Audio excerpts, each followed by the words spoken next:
안녕하세요. 오변입니다. 의료사건으로 상담하시는 분들, 이제 처음에 본인이 막 하시고 싶었던 얘기를 쫙 쏟아놓으세요. 그러고 나면 이제 오변이 제일 먼저 돈 문제를 꺼냅니다. 그러면 다들 당황하시더라고요. 그런데 오변은 그런 분들을 보면서 더욱 당황합니다. 의료 민사사건, 그러니까 사고를 당했고 손해배상을 받고 싶다 하시는 사건은 손해배상금을 청구하시는 거거든요. 근데 그 금액을 모른다? 아직 준비가 덜 된 겁니다. 그리고 사고 난 다음에 이제 환자 측보다 더 힘들어 하시면서 먼저 배상할 의사가 있으신데 얼마를 줘야 될지 모르겠다 하시는 분들이 연락을 주세요. 무조건 안 주려고 한다기보다는 이제 얼마를 줘야 될지 모르는 경우가 있거든요. 그러니까 줘야 될지 말아야 될지도 고민하시지만 준다면 얼마를 주면 좋겠는가라는 걸 궁금해 하시죠. 어차피 줘야 될 거면 명확하게 가르마타서 초반에 깔끔하게 주는 게 서로를 위해 나은 선택일 수 있습니다. 오늘 손해배상금에 관한 얘기 좀 해보겠습니다. 첫째, 얼마예요? 이렇게들 물으시는데요. 오변도 똑같이 물을 수밖에 없습니다. 받아야겠다고 생각하는 돈이 얼마십니까? 그러니까 받을 수 있다고 생각하시는 돈, 받고 싶다라고 생각하시는 그 돈이 얼마십니까? 아이고, 변호사님 그런 거 잘 모르니까 왔죠. 아이고, 그러시구나. 근데 저도 몰라요. 그러면 이제 눈으로 욕하는 게 보입니다. 요새 마스크를 쓰니까 눈이 도드라져 보여요. 무슨 소리냐? 기록을 봐야 알죠. 오변도 기록을 봐야 합니다. 일단 기록부터 떼어 오셔야 됩니다. 받아야 하는 돈이라는 건 손해배상금이죠. 그 사고로 인해서 발생한 손해를 보전하겠다는 거니까요. 손해를 요만큼 입었는데 이만큼 받는 일은 소송에선 없습니다. 소송은 10원 한 장이라도 주장 입증해서 딱 주장 입증한 만큼만 인정될 수 있는 겁니다. 그거 함부로 늘리는 거 판사님 못 하십니다. 깎는 건 할 수 있죠, 판사님이. 그러니까 전부 주장한 것 중에서 일부만 인용하는 거예요.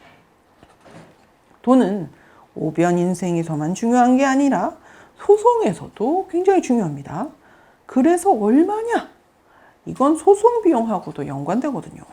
소송은 짤없이 주장한 만큼, 입증한 만큼 손해배상금으로서 법정 안에 그 링 안에 싸움 안에 올려놓을 수 있다는 겁니다. 이게 합의랑 다른 점이고요.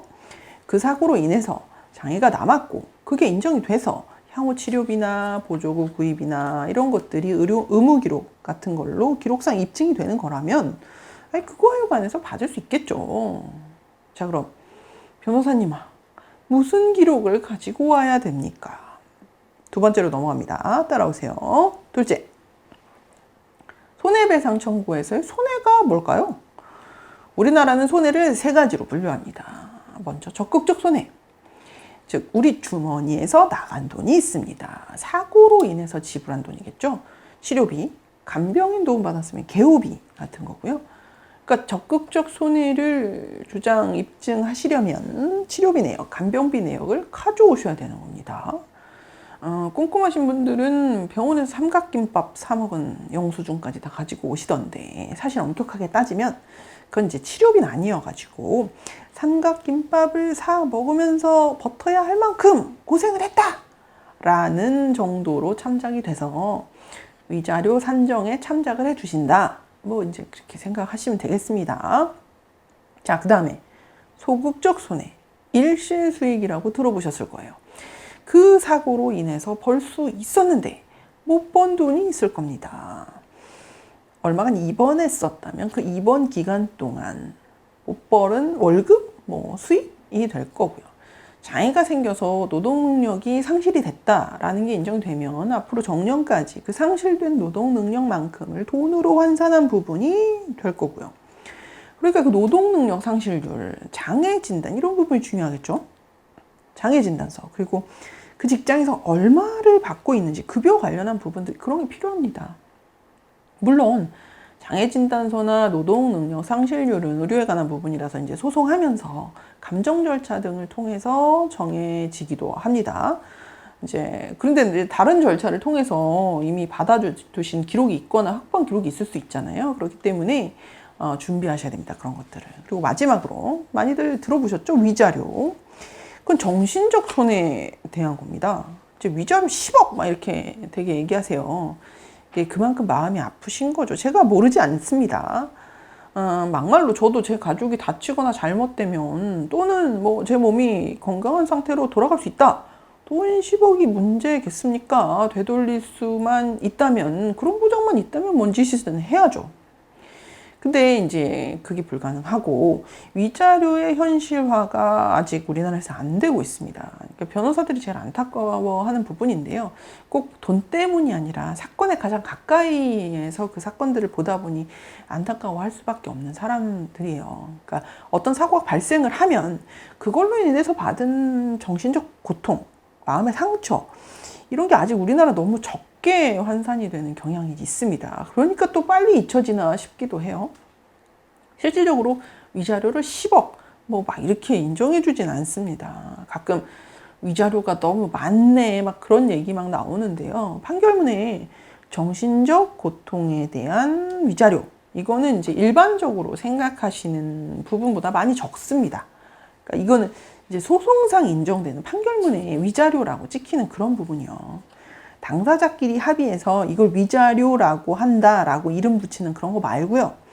또 뭐 보험사에서 말하는 뭐 위로금 이런 거 말고요. 이제 당사자끼리 합의하실 때는 이제 당사자끼리 서로 정한 금액이 되겠죠. 법조인끼리가 아니면 뭐 그냥 손해배상금이라고 정리를 하시던가, 아니면 위자료 뭐 이렇게 정리하시기도 하더라고요. 근데 보험사는 뭐 거의 이제 케바케고 일률적으로 말씀드리기 좀 어렵습니다. 그럼 이제 소송상의 위자료는 뭐가 다르냐? 판사님께서 인정해 주시는 금액이죠. 이 사건으로 인해서 정신적 손해를 금전적으로 이 정도 인정하겠다라는 그 금액을 말합니다. 이제 다시 한번 말하지만 통상적으로 생각하시는 것보다 대개는 적습니다. 왜냐하면 판결문에는 다른 손해들은 구별돼서 따로 적히거든요. 아까 말씀드렸잖아요. 적극적 손해, 소극적 손해 이런 것들 말씀드렸죠. 위에서 말씀드린 그런 이제 손해들은 뭔가 기록으로 제출이 가능합니다. 근데 이제 정신적 손해는 어떻게 주장 입증하면 좋을까요? 이거는 열린 질문입니다. 답이 저한테만 있지 않습니다. 내가 이 정도로 고생하고 마음 아팠다, 이거를 그냥 말로 하는 것보다는 그래도 뭔가 있어야 그 말에 힘이 실립니다. 어렵죠. 위자료뿐이겠습니까? 이 과정이 전체적으로 어렵습니다. 그러니까 변호사가 필요한 거고요. 근데 저런 기록들 아니면 이제 뭐라도 오변이 사건의 사이즈도 재고 이거 어떻게 하면 좋을지 얘기해 보게 되는데, 그런 게 있어야 얘기해 볼 수 있는 겁니다. 이제 위자료에 관한 판례 중에 이런 게 있습니다. 입원해 있는 가족이 상태가 굉장히 안 좋았어요. 이제 의사를 불러달라고 재차 요청하고 이랬는데 결국 의사한테 적극적인 치료를 받지 못했고 간호사가 그냥 진통제만 몇 번 놔주고 이제 그러다가 가족이 사망하시게 된 사건이었었고, 그걸 다 그 과정을 지켜본 가족에게 위자료를 지급해라. 그 과정을 다 지켜본 그 과정에서의 정신적 고통이 적지 않았을 거다. 뭐 그런 취지의 판결이었습니다. 이제 그 과정을 입증할 만한 자료들이 있었거든요. 연끌은 부동산 살 때만 하는 게 아닙니다. 소송할 때도 연끌 하시는 겁니다. 의료소송은 특히 그렇고요. 자료 없이 기록 없이 일단 소송부터 지른다. 이건 무기 없이 전쟁에 나가겠다랑 똑같은 말이 되는 겁니다. 셋째, 언제 정해야 돼요 그럼? 금액 언제 정해야 되냐고 물으시는데, 소장 낼 때 제일 앞에 청구 금액 들어갑니다. 그걸 근거로 인지대 송달료도 정해지거든요. 근데 노동능력 상실률이나 이런 건 이제 어떻게 될지 모르니까 일단은 조금 적게 청구하셨다가 추후 소송 진행 상태를 보아가면서 충액하시거나 또는 뭐 감액하시기도 하고요. 근데 그 전에 알고는 계셔야 됩니다. 이게 얼마 정도 되는 사이즈의 사건인지. 되게 그 전에, 소송에 가기 전에 합의 절차나 뭐 요새 내용 증명도 많이 왔다 갔다 하잖아요. 그러니까 오변에게 많이 오는 사건이 뭐냐면, 흔히 이 합의 과정에서 금액을 잘못 정해서 급한 자체를 깨버리시는 경우가 옵니다. 이 사건의 사이즈라는 게 있어요. 사건마다 다릅니다. 일률적으로 말하기가 좀 어려운 것들이에요. 근데 그 사건을 바라보는 입장이라는 게 또 있죠. 연예인의 판결, 유명인의 사례, 다 좋죠. 근데 구체적인 사실관계가 다른 경우가 훨씬 많습니다. 아까 손해가 어떻게 구성되는지 말씀드렸잖아요.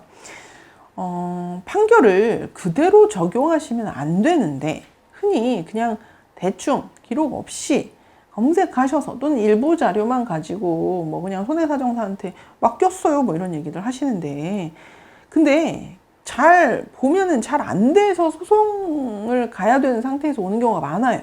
이게 결국 더 많이 받으실 수도 있죠, 소송을 해서. 근데 이제 아직 아주 한참 후일 거고요. 그리고 또 막상 1심 이겼는데 2심 가서 뒤집힐 수 있는 겁니다. 그때 가서 소송 비용 이제 진 쪽이 감당하는 거예요.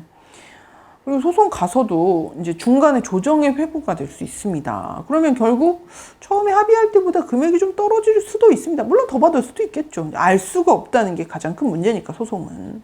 그러니까 소송이 하기 전에 다각적으로 따지고 분석해서 사이즈를 재고 적당한 금액을 미리 받는 게, 그리고 일상으로 돌아가는 게 하루라도 더 빨리, 그게 더 나을 수 있는 겁니다. 셋째, 넷째가 되나 봅니다. 넷째, 다 받을 수 있나요? 그건 해봐야 알죠. 합의요. 했다고요? 준다고 했다고. 그거면 됐다고 했다고요. 돈 받으셨어요? 영수증 받으셨나요? 도장은 찍으셨고요. 그 환자분 이제 다시 안 오실까요? 아니, 일단 합의를 하면 대개는 지킵니다. 그러니까 합의서 사인하는 거에 좀 많이들 조심스러워 하시는데요. 합의서 문구가 중요하긴 하죠. 근데 대개 그 합의서 문구를 잘 넣으시면 대개는 그대로 이행이 됩니다. 근데 이행이 안 되면 그 다음에 이제 소송 가야 되는 거죠. 근데 생각해보면 안 지켜서 소송에 가게 되는데요. 합의한 다음에 소송에 가는 사건들, 더 줬다고 돌려달라는 소송보다는 덜 줬으니 더 받아내야겠다라는 소송이 많습니다. 근데 그러면 소송 한쪽에서 입증하셔야 돼요. 입증해서 받아들여진 부분만 인정받을 수 있고요. 힘들겠죠? 그러니까 소송 가시기 전에 합의 절차 중요하고요. 그러니까 그 합의 절차에서부터 금액을 아셔야 되고, 그걸 바탕으로 합의 문구를 잘 넣으셔야 된다. 그 얘기고요. 그러고 난 다음에 더 중요한 게 있죠. 그 합의 이행. 돈 받는 거예요. 돈 주는 거예요. 여러분, 돈은 통장에 꽂혀야, 주머니에 꽂혀야 받는 겁니다. 법적인 권리가 있나요? 중요하죠. 굉장히 중요하죠. 그게 핵심이죠. 변호사인데. 당연하지. 하지만 없어 보이나요? 집행이 안 되는 껍데기뿐인 판결 받아드는 경우가 꽤 있습니다. 그게 상징적인 의미가 되는 경우도 있어요. 근데 그거 어쩌고 생고생한 게 되는 경우가 될 수가 있어서 고민해 볼 필요가 있습니다. 법적인 권리도 중요한데 실제 받을 수 있는지는 더 중요하고요. 그거보다 더 중요한 건 실제 받는 겁니다. 무슨 얘기냐?